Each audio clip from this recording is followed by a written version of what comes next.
Fire danced across the ancient walls of the breeding chamber as 6 tiny creatures stirred within their crystalline shells.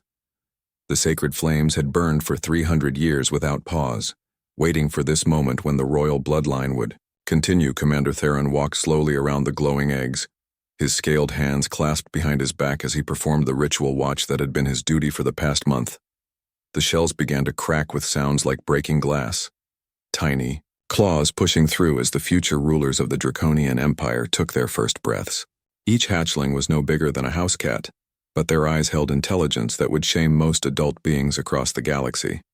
Their scales shimmered with colors that seemed to shift and change, deep blues mixing with silver, golden yellows, bleeding into rich purples. They were beautiful beyond description and more valuable than entire star systems. "The Emperor must be told immediately," whispered High Priestess Vera as she knelt beside the nearest hatchling. The tiny dragon looked up at her with eyes like liquid starlight and made a sound somewhere between a purr and a musical note. "They are perfect, absolutely perfect." Theron nodded and reached for his communication device, but something felt wrong. The air in the chamber seemed to vibrate with an energy that made his scales itch. The ancient flames flickered in a way they had never done before, dancing to some invisible rhythm that spoke of danger approaching. "Commander," called out Guard Captain Rix from his post by the main entrance. "The perimeter sensors are detecting some kind of interference.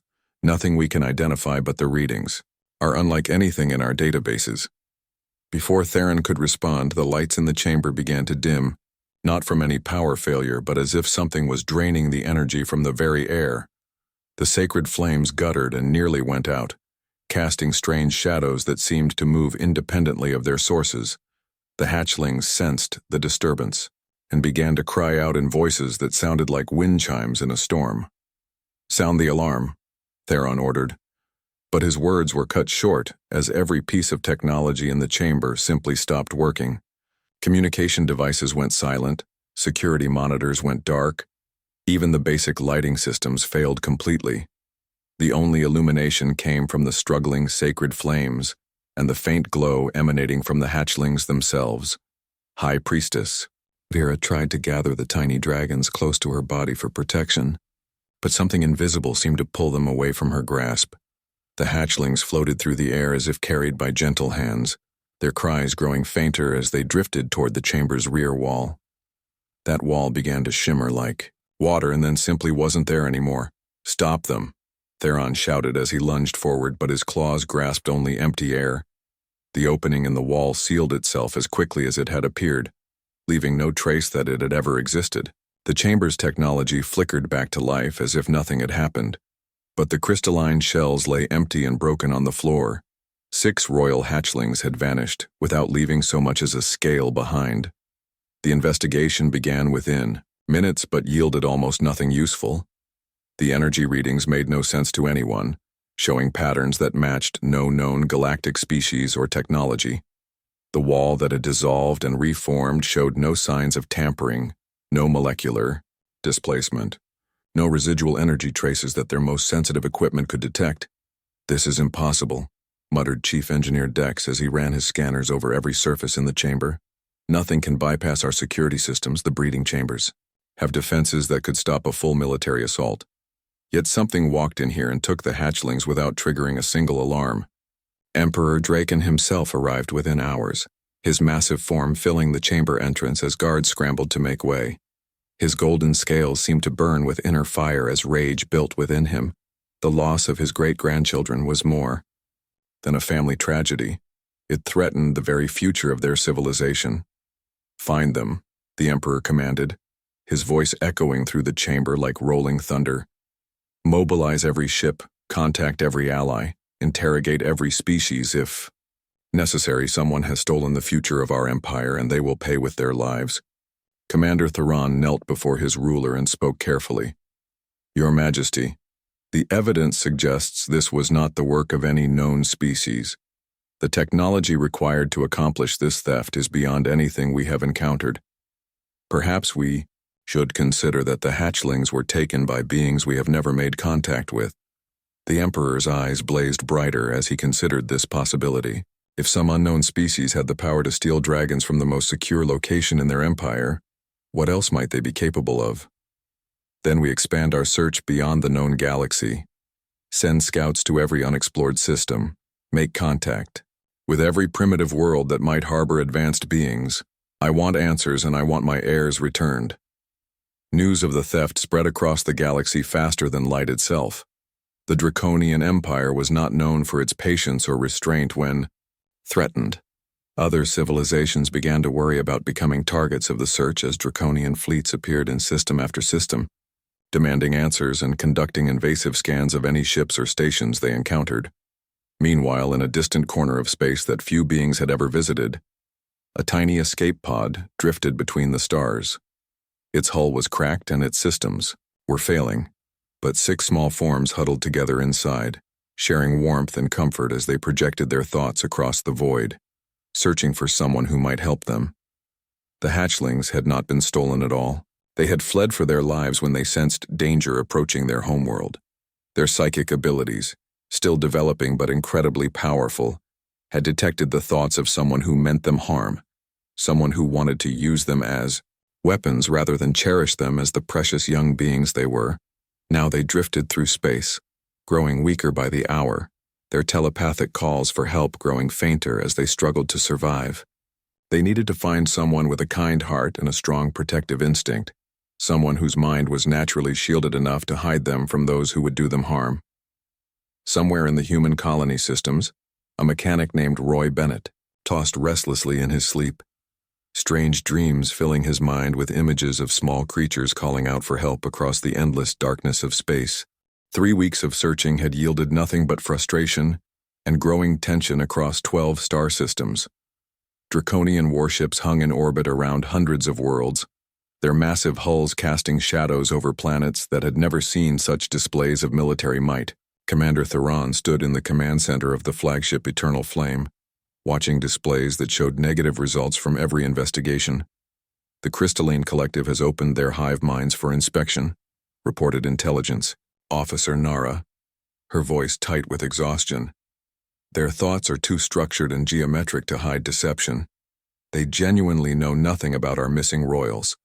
The hive mind swarms were equally cooperative. Their collective consciousness cannot conceal individual thoughts the way organic minds can. Theron nodded grimly as he studied the star charts spread before him.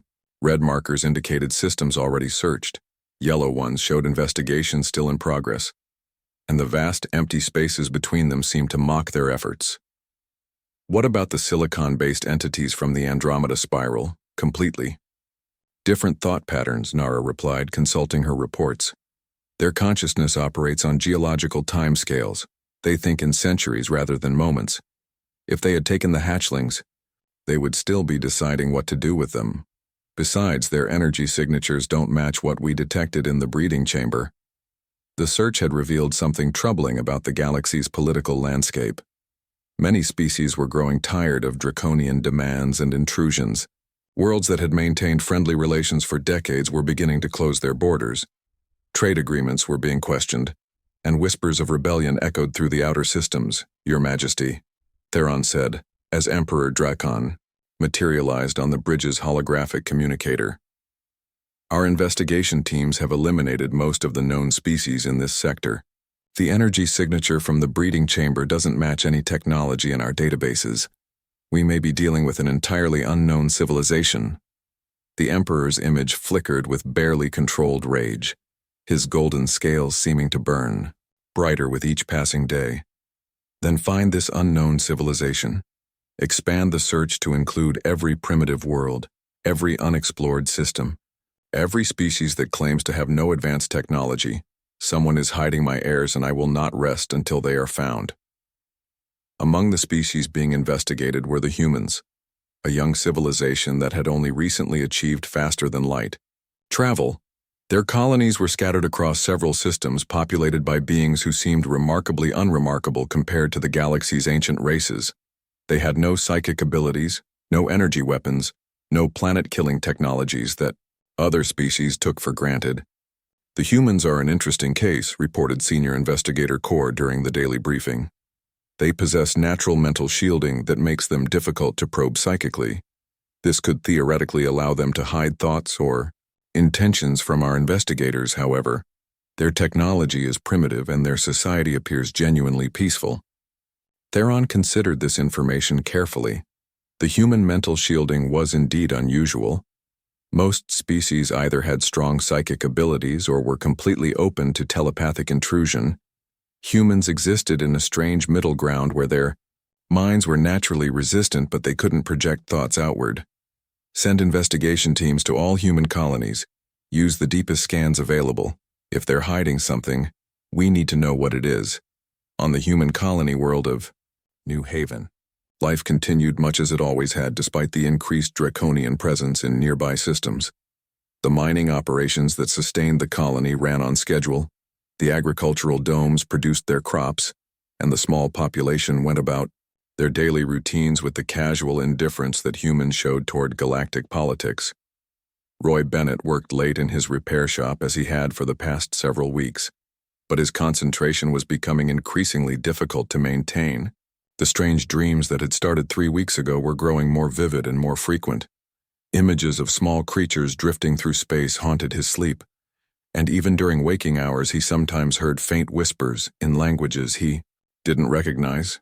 "You look terrible," said his neighbor Beth as she brought him a sandwich during his lunch break. "When was the last time you got a full night's sleep? These mining machines will still be here tomorrow, you know." Roy rubbed his tired eyes and tried to smile, but the effort felt forced. "Just been having weird dreams lately. Nothing to worry about, really. Just my brain processing too much science. Fiction entertainment, probably." But he knew it wasn't that simple. The dreams felt too real, too urgent. Sometimes he could swear he felt emotions that weren't his own. Fear, loneliness, hope, and something else that felt almost like calling out for help. During his work, he found himself pausing to listen for sounds that never came, looking toward empty corners of his shop as if expecting to see something that wasn't there. The whispers were getting stronger too, words in an unknown language that seemed to carry meaning beyond their sounds. He couldn't understand them, but they made him feel protective, like something small and helpless was depending on him. The rational part of his mind insisted this was just stress and overwork, but deeper instincts suggested otherwise. Meanwhile, the draconian investigation was uncovering disturbing patterns in their own ranks. Commander Theron had begun conducting discreet inquiries into the breeding chamber's security, paying special attention to who had access and when. What he found made his blood run cold with realization. General Mortex requested private access to the breeding chambers twice in the week before the disappearance, reported Security Chief Vex in hushed tones.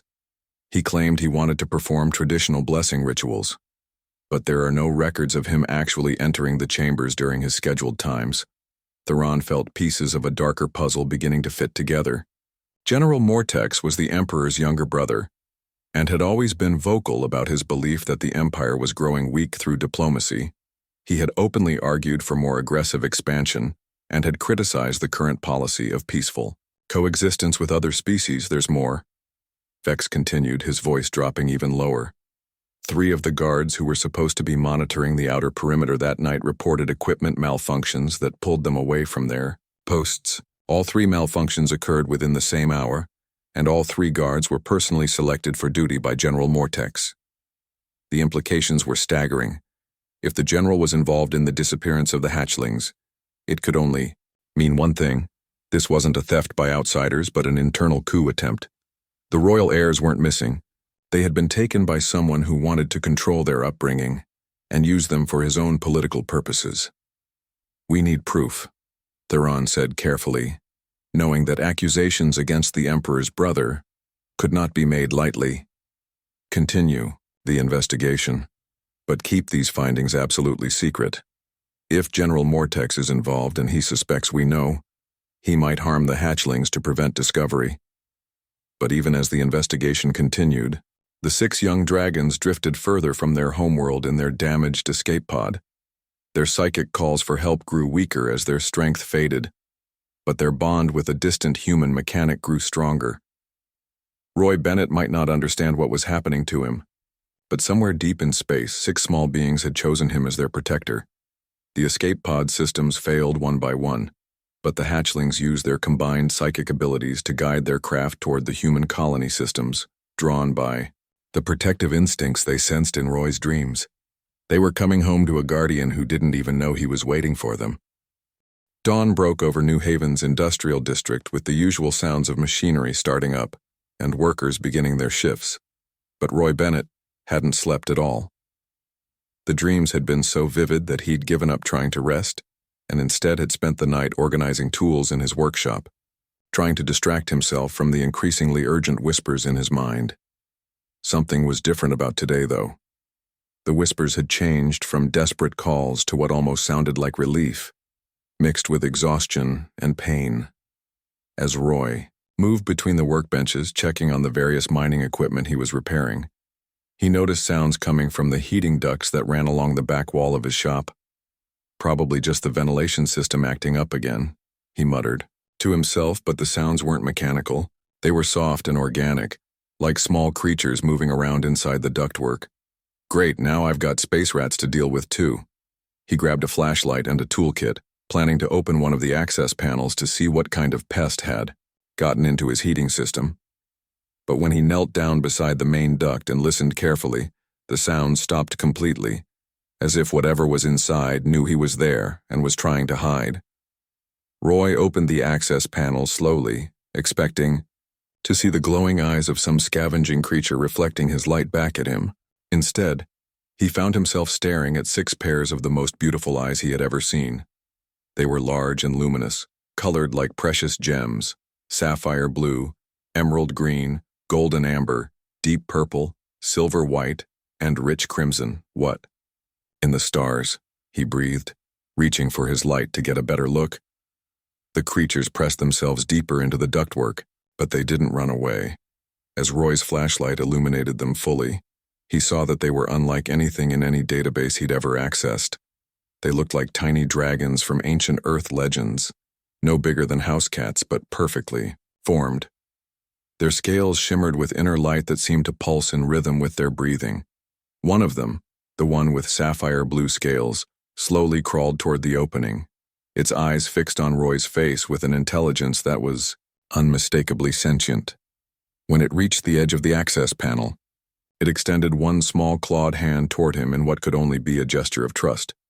"You're hurt," Roy said softly, noticing scratches along the creature's side and the way it favored one wing. Without thinking, he extended his own hand toward the tiny dragon. "It's okay. I won't hurt you. You're safe here." The moment their skin touched, Roy's mind was flooded with images and emotions that weren't his own. He saw flashes of a massive space station, beings with golden scales arguing in angry voices, the feeling of terrible danger approaching, and then the desperate flight through space in a damaged escape pod that had finally crashed somewhere in New Haven's outer territories. "You're not from around here, are you?" Roy said. And somehow he knew the answer before the images formed in his mind. The tiny dragon, he could sense that her name was something like Hope, projected more images to him. These showed a world of crystal spires and eternal flames, ruled by beings who looked like larger versions of these small creatures. Roy saw golden palaces and vast libraries, technologies that could reshape matter with thought alone, and a civilization that had existed for thousands of years. "Your royalty," Roy whispered in amazement. "These are the missing draconian heirs everyone's been looking for." More images flowed from Hope to Roy's mind, but these were darker and more frightening. He saw a large dragon with silver scales plotting in secret chambers, making plans to take the hatchlings and raise them as weapons rather than rulers.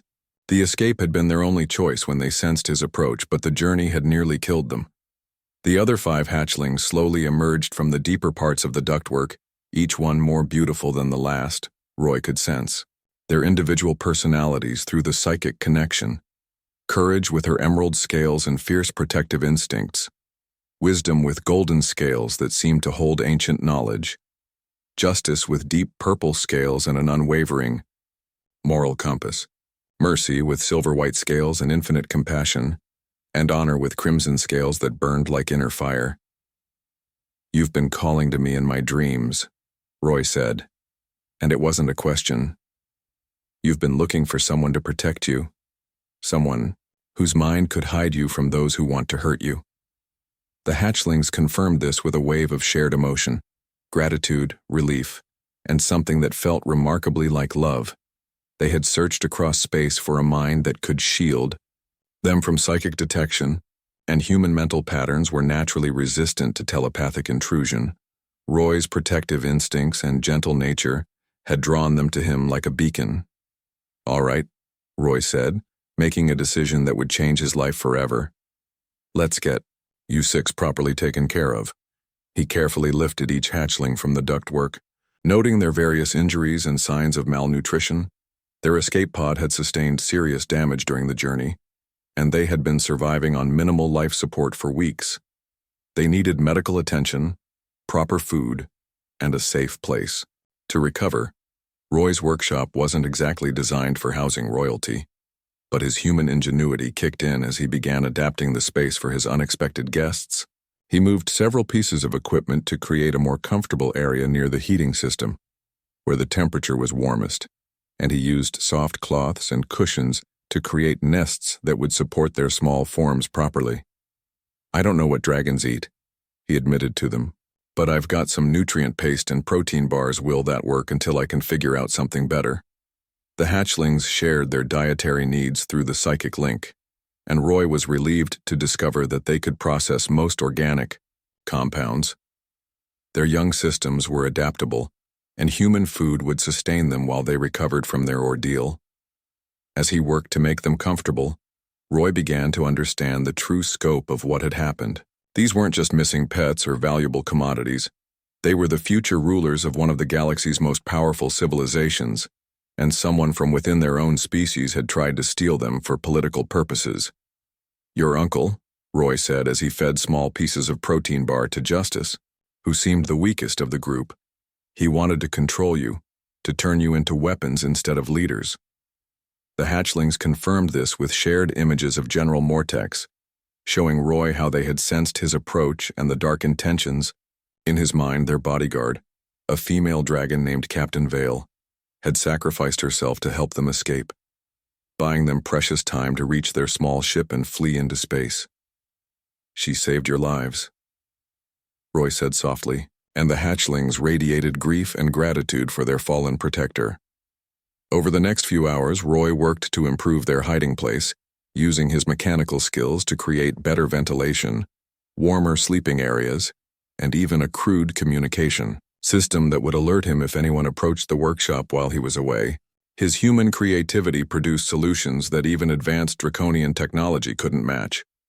Improvised shielding made from mining equipment that would mask their psychic signatures, and security devices built from spare parts. "We need to be careful," Roy told them as he installed the last of his makeshift detection equipment. "Your people are searching for you, and some of them probably have good intentions. But if your uncle's people find you first, they might try to take you back to him." The hatchlings understood completely. They had escaped one trap, only to find themselves in need of protection from their own kind. But they had chosen their guardian well.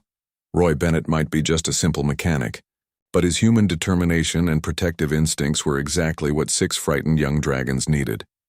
Outside the workshop, Draconian patrol ships continued their systematic search of human space, growing closer to New Haven with each passing day.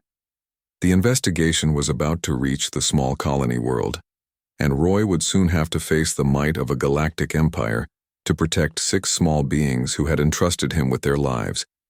2 days had passed since Roy discovered his unusual guests, and the workshop had transformed into something between a nursery and a fortress. The hatchlings were recovering quickly under his care, their injuries healing, and their strength returning. As they adapted to their new sanctuary, Roy found himself learning more about dragon physiology and psychology than any human had ever known. Hope, the sapphire-scaled leader of the group, had taken to perching on Roy's shoulder while he worked, her tiny claws gripping his shirt as she watched him repair mining equipment with fascination. Through their psychic connection, she shared her amazement at human ingenuity. The way Roy could take broken machines and make them work again using nothing but creativity and determination. "Your people build things to last forever," Roy said as he welded a cracked support beam. But humans, we build things that can be fixed when they break. Sometimes that's more useful in the long run, Courage, with her emerald scales that seemed to catch every available light, had appointed herself as the group's guardian. She positioned herself near the workshop's main entrance and used her developing psychic abilities to scan for approaching minds. Her protective instincts reminded Roy of a watchdog, except this particular guard was capable of detecting threats from several kilometers away. Wisdom spent most of her time exploring Roy's collection of technical manuals and repair guides. Her golden scales shimmered as she absorbed information at a rate that left Roy speechless. Within hours, she had memorized the specifications for every piece of equipment in the workshop and was beginning to understand the principles behind human mechanical engineering. "You learn faster than any computer I've ever seen," Roy told her, as she quickly grasped the concept of hydraulic pressure systems. "Your people must have incredible schools."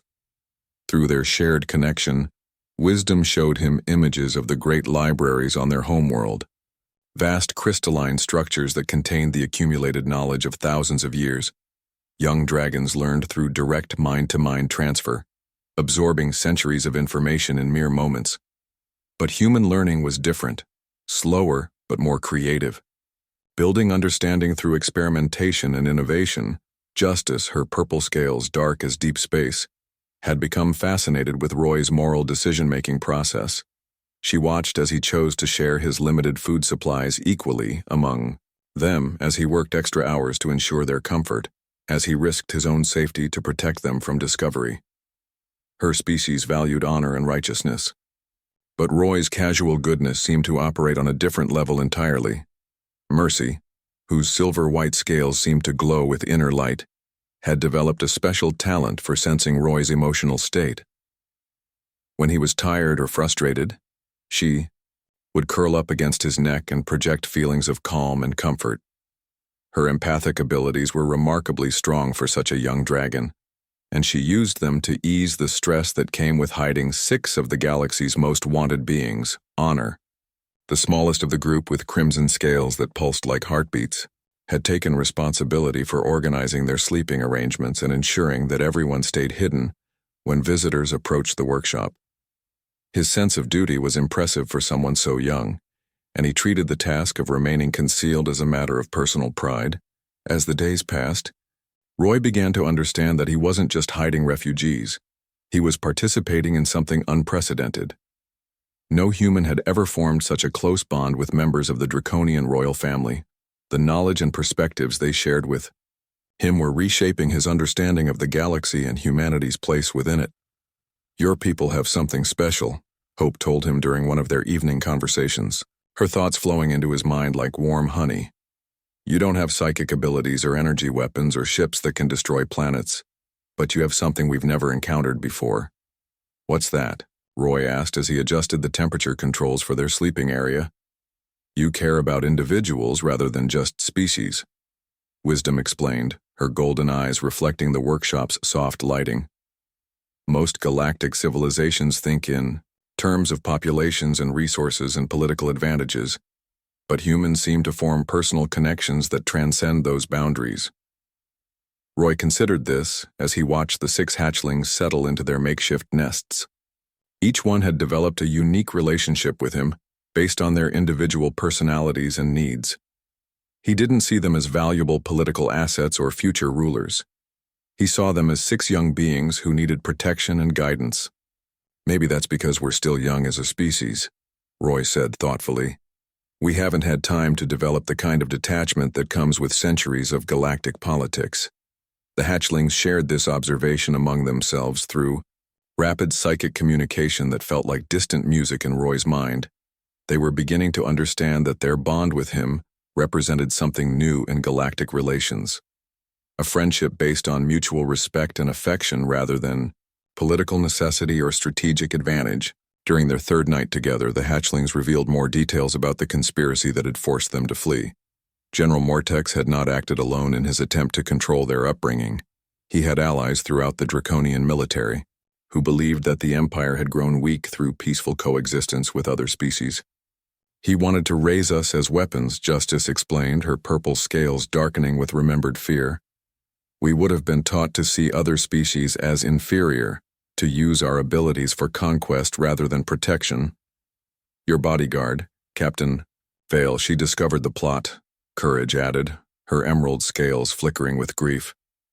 She tried to warn the Emperor, but General Mortex's supporters were already moving to intercept her message. Roy felt a surge of admiration for the dragon, who had sacrificed herself to save the hatchlings. She sounds like someone worth remembering. She was the best of us, Honor said softly, his crimson scales pulsing with emotion. She taught us that true strength comes from protecting those who cannot protect themselves. As Roy listened to their stories, he began to understand the full scope of what was at stake. These weren't just 6 young dragons. They were the future of an entire civilization. How they were raised and what they learned would determine whether the Draconian Empire became a force for peace or returned to its ancient ways of conquest and domination. You're learning things here that you never would have learned in a palace, Roy observed as he watched them work together to solve a mechanical puzzle he had given them. Maybe that's not such a bad thing. The hatchlings had indeed been learning lessons that no royal education could provide. They saw how Roy treated everyone with equal respect regardless of their station, how he shared his resources freely, how he took pride in honest work rather than inherited privilege. These were concepts that challenged everything they had been taught about leadership and responsibility. Meanwhile, Roy was retrofitting his workshop with increasingly sophisticated concealment measures. Using his knowledge of mining equipment and salvaged electronics, he had created a sensor-dampening field that would mask the hatchlings' psychic signatures from all but the most intensive scans.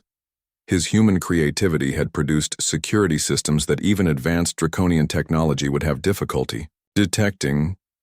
I've been thinking about something, Roy said as he calibrated the last of his improvised shielding devices. What happens when your people do find you? How do we make sure you end up with the right ones? This was the question that haunted all of them. The draconian search fleets were getting closer to New Haven, and eventually they would arrive to investigate the human colony. When that happened, Roy would have to make decisions that could affect the fate of the entire galaxy. We trust you, Hope said simply, speaking for all 6 of them. You have shown us what it means to care for others without expecting anything in return. Whatever you decide, we will stand by your choice. Roy felt the weight of that trust settling on his shoulders like a mantle of responsibility. 6 Royal dragons had placed their lives and their future in the hands of a simple human mechanic, and he was determined not to let them down. Whatever came next, they would face it together. The Draconian investigation fleet dropped out of hyperspace at the edge of New Haven's system, with enough firepower to level a small moon. Roy felt the hatchlings' distress through their psychic bond as massive energy signatures appeared on every sensor in the colony. The moment they had all been dreading had finally arrived. Stay calm, Roy whispered to his small charges as they huddled together in their hiding place. Remember what we practiced? Keep your psychic signatures as low as possible and let me do the talking if anyone comes to the workshop.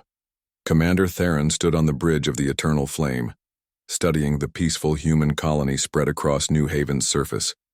The settlements looked innocent enough: mining operations, agricultural domes, small residential districts where families lived simple lives far from the galaxy's political complexities. But his investigation had taught him to be suspicious of appearances. Begin deep scans of the entire colony, he ordered his crew. Focus on areas with unusual energy readings or any structures that might be capable of hiding psychic signatures. If the missing royals are here, we will find them. The scans began immediately, powerful sensors probing every building and every basement, searching for any trace of draconian life signs. Most of the readings came back negative, showing only human settlements going about their daily routines. But there were a few locations that showed unusual electromagnetic patterns, including Roy's workshop in the industrial district. Sir, reported sensor technician Cray, we're detecting some kind of interference pattern from a repair facility in Sector 7. It's not strong enough to hide life signs, but it's definitely artificial. Could be primitive sensor jamming equipment. Theron nodded thoughtfully as he studied the readings. Send a ground team to investigate, but approach carefully. If someone is using jamming equipment, they might have other surprises waiting for us. As the Draconian shuttles descended toward New Haven's surface, Roy made final preparations to protect his young friends. He had spent days planning for this moment, creating contingency plans and backup systems that would give them the best possible chance of survival. The hatchlings watched with admiration as their human guardian worked with calm efficiency, despite the overwhelming odds against them. "No matter what happens," Roy told them as he activated the last of his concealment devices, "remember that you have choices. You don't have to go with anyone you don't trust, and you don't have to become weapons just because someone wants you to." The ground team that arrived at Roy's workshop consisted of 6 heavily armed Draconian soldiers led by Captain Ven, an experienced investigator who had been searching for the missing royals since the day they disappeared. They approached the building cautiously, their sensors detecting the electromagnetic interference that had caught their attention from orbit. "Attention, human," Captain Ven called out as his team surrounded the workshop. "We are conducting an official investigation on behalf of the Draconian Empire. Open your facility for inspection immediately." Roy took a deep breath and opened the main door, trying to project an attitude of cooperative confusion rather than guilty concealment. "Of course, officers. How can I help you? Is there some kind of problem?" Captain Ven studied the human carefully, noting his calm demeanor and apparently genuine willingness to cooperate. Most beings showed fear or hostility when confronted by armed Draconian soldiers, but this mechanic seemed merely curious about their presence. "We are searching for 6 missing individuals of great importance to our empire," Ven explained as his team began scanning the workshop with portable sensors. "Our orbital scans detected unusual energy patterns emanating from this location." "Oh, that's probably my jury-rigged sensor dampener," Roy said, pointing to a collection of modified mining equipment near the back wall. "I built it to keep electromagnetic interference from affecting my precision work. Some of the mining gear puts out pretty strong fields when it's running." The explanation sounded plausible enough, and the device Roy indicated did indeed seem to be the source of the interference patterns they had detected. But Captain Ven was a thorough investigator, and something about the situation felt incomplete. "Mind if we take a look around anyway?" Ven asked, though it wasn't really a question. "Standard procedure, you understand?" Roy nodded and stepped aside, allowing the Draconian soldiers to conduct their search. He watched nervously as they examined every corner of the workshop, their sensors probing for any sign of the missing hatchlings. The concealment systems he had built were working perfectly, so far. But as the search continued, Roy noticed one of the soldiers lingering near the heating duct where he had first found his small friends. The soldier's scanner was picking up something that made him frown with concentration, and Roy felt his heart rate increase as the Draconian knelt down to examine the access panel more closely. "Captain," the soldier called out, "I'm getting some unusual readings from this ventilation system. Could be thermal residue from small life forms." Roy's mind raced as he tried to think of an innocent explanation. "Yeah, I've been having trouble with space rats lately. Little pests keep getting into the ductwork looking for warm places to nest. I've been trying to flush them out, but they're pretty clever about hiding." Captain Ven approached the heating duct with renewed interest, his own scanner detecting the same thermal patterns that had caught his subordinates' attention. The readings were consistent with small warm-blooded creatures, but there was something about the energy signatures that seemed familiar. "Open it," Ven ordered. Roy complied, removing the access panel to reveal the interior of the ductwork. Captain Ven shined his light into the space, expecting to see evidence of small scavenging animals. Instead, he found himself staring into 6 pairs of unmistakably intelligent eyes that reflected his light like precious gems. "By the eternal flames," Ven breathed, recognizing the missing royals immediately. The hatchlings emerged slowly from their hiding place, their small forms moving with the natural grace and dignity of their royal bloodline. They showed no fear as they faced the Draconian soldiers, instead projecting an aura of calm authority that made the hardened warriors step back respectfully. Roy moved protectively closer to the hatchlings, his human instincts overriding any concern for his own safety. "They're under my protection," he said firmly. "They came to me for help, and I won't let anyone harm them." Captain Ven stared at the scene before him in amazement. The missing heirs to the Draconian throne were alive and apparently healthy, being guarded by a human mechanic who clearly cared more about their welfare than his own survival. The situation was unlike anything in his military experience. Commander Theron must be informed immediately, Ven said, reaching for his communicator. But before he could make the call, Hope stepped forward and projected her thoughts directly into the captain's mind. The images she shared showed the truth about their disappearance. General Mortex's conspiracy, Captain Vale's sacrifice, and their desperate flight to find someone who would protect them rather than use them as weapons. Captain Ven staggered under the weight of the revelation, his understanding of the situation shifting completely as he absorbed the hatchlings' memories. General Mortex, he whispered. He's been leading the search efforts. He's been steering us away from finding you. The other soldiers gathered around as Hope shared her story with all of them, showing them how Roy had cared for the royal heirs without any thought of reward or political advantage. The human had risked everything to protect 6 beings he had never met before, motivated only by compassion and a sense of right and wrong.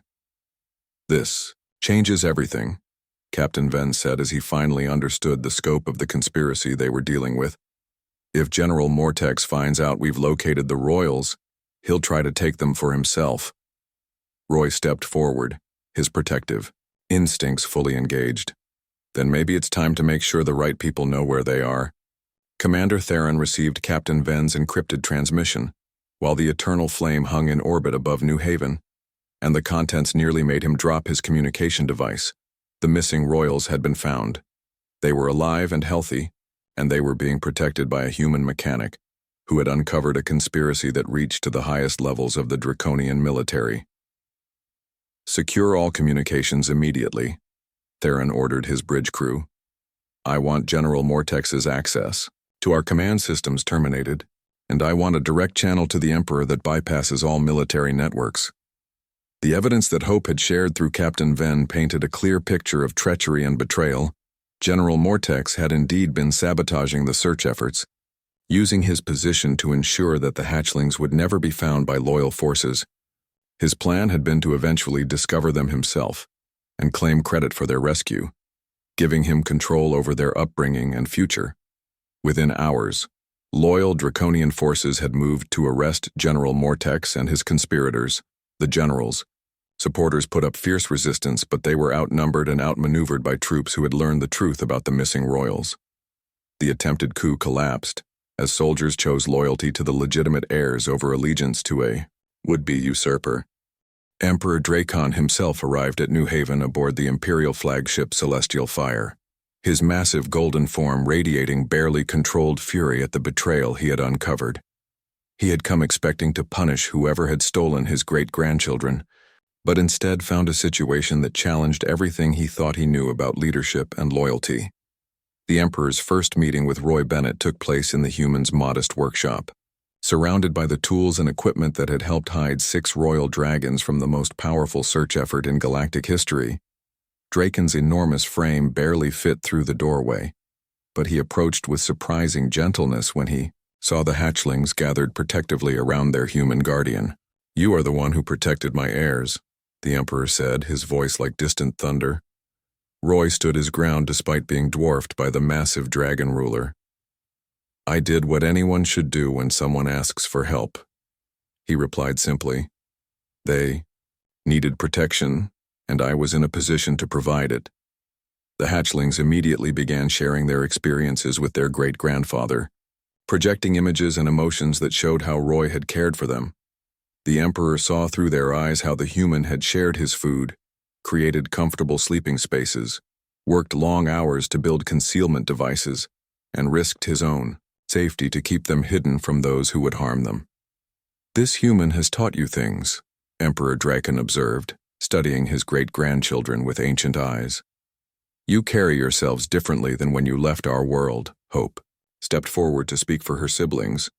Roy has shown us what it means to lead through service rather than command. He protected us not because he had to, but because he chose to. We have learned about courage that comes from compassion rather than conquest. The Emperor listened.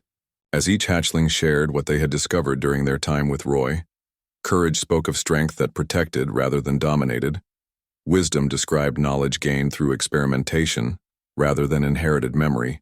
Justice explained fairness that considered individuals rather than just species. Mercy demonstrated compassion that required no reward. And honor showed duty that came from love rather than obligation. These are not traditional royal lessons, the Emperor said thoughtfully. Maybe that's exactly what they needed, Roy replied. Respect, Your Majesty. But these six have the potential to be something more than traditional rulers. They could bridge the gap between species in ways that pure power never could. Emperor Draken studied the human who had dared to suggest that royal education might be improved upon. Any other being making such a statement would have faced immediate punishment. But the evidence was undeniable. His great-grandchildren had learned valuable lessons that no palace tutor could have provided. You speak boldly for someone facing the ruler of an empire, the Emperor observed. I speak honestly for someone who cares about six young beings who trusted me with their lives, Roy corrected. They're not just heirs to a throne, they're individuals. With their own thoughts and feelings and potential, they deserve to have choices about their future. The hatchlings watched this exchange with fascination. Seeing their great-grandfather encounter someone who refused to be intimidated by imperial authority, Roy's calm determination impressed even the Emperor, who had rarely met beings willing to stand their ground in his presence. What would you have me do?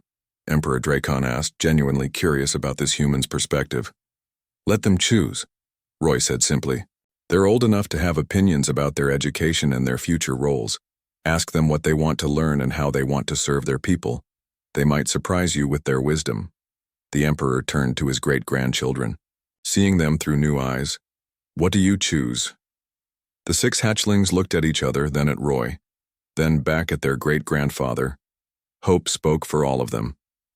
We want to learn about both our heritage and the wider galaxy. We want to understand how to bring species together, rather than keep them apart. And we want Roy to be part of our education, because he has taught us things we never would have learned otherwise. You would make this human your teacher, the Emperor asked. We would make him our friend, Wisdom corrected. Teachers provide knowledge, but friends provide understanding. Emperor Draken considered this request, recognizing the unprecedented nature of what his heirs were asking. No non-Draconian had ever been granted such access to royal education, but the results spoke for themselves. His great-grandchildren had grown and learned in ways that traditional methods had never achieved. Very well, the Emperor decided. Roy Bennett, I name you Royal Guardian to the heirs of the Draconian throne. You will be granted status as an honorary member of our court, with full authority to participate in their education and development. Roy felt the weight of the honor being bestowed upon him. Your Majesty, I'm just a mechanic. I don't know anything about court protocols or diplomatic procedures, which is exactly why you will be valuable, the Emperor replied. My heirs need to understand perspectives from throughout the galaxy, not just from within palace walls. The arrangements that followed transformed both human and draconian societies in ways that no one had anticipated.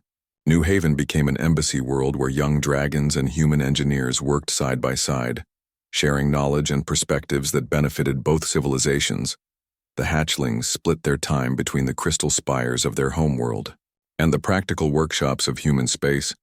Roy found himself in the remarkable position of being the first human ever granted full access to draconian royal education. He learned about technologies that could reshape matter with thought alone, about history stretching back thousands of years, about the complex relationships between species that had coexisted since before humans had achieved spaceflight. In return, he taught the hatchlings and other young dragons about human ingenuity, about solving problems through creativity rather than raw power, about the value of individual perspectives and the strength that came from diversity. His simple workshop became a classroom where ancient wisdom met innovative thinking. The 6 royal hatchlings grew into their roles as future leaders with a unique understanding of what it meant to serve others. They had learned that true strength came from protecting those who needed protection, that real wisdom involved listening to different viewpoints, and that lasting leadership was built on trust and mutual respect rather than fear and domination. Years later, when diplomatic crises arose between species, It was often the dragon heirs who served as mediators, their human-influenced education. Having given them perspectives that traditional leaders lacked, they understood that differences between species could be sources of strength rather than division. Roy continued to work in his repair shop, but now it served a dual purpose as a training ground for young diplomats from across the galaxy. Beings who had never imagined working together found common ground over broken machinery and shared problems, discovering that cooperation could achieve results that competition never could. The friendship between a human mechanic and 6 royal dragons had become something larger than anyone had anticipated, proof that understanding and compassion could bridge any gap between species, and that sometimes the most important lessons came from the most unexpected teachers. The galaxy was a better place because one ordinary human had chosen to protect 6 extraordinary beings who needed his help.